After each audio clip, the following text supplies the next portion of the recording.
Howdy YouTubers.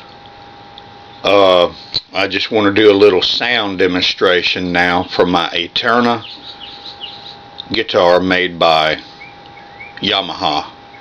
I think this thing's about 30 something years old, or according to the guy I bought it from, it was about 30 something years old, and I think it sounds pretty dang good for an all laminate bodied guitar and laminate top. So let's see how it sounds.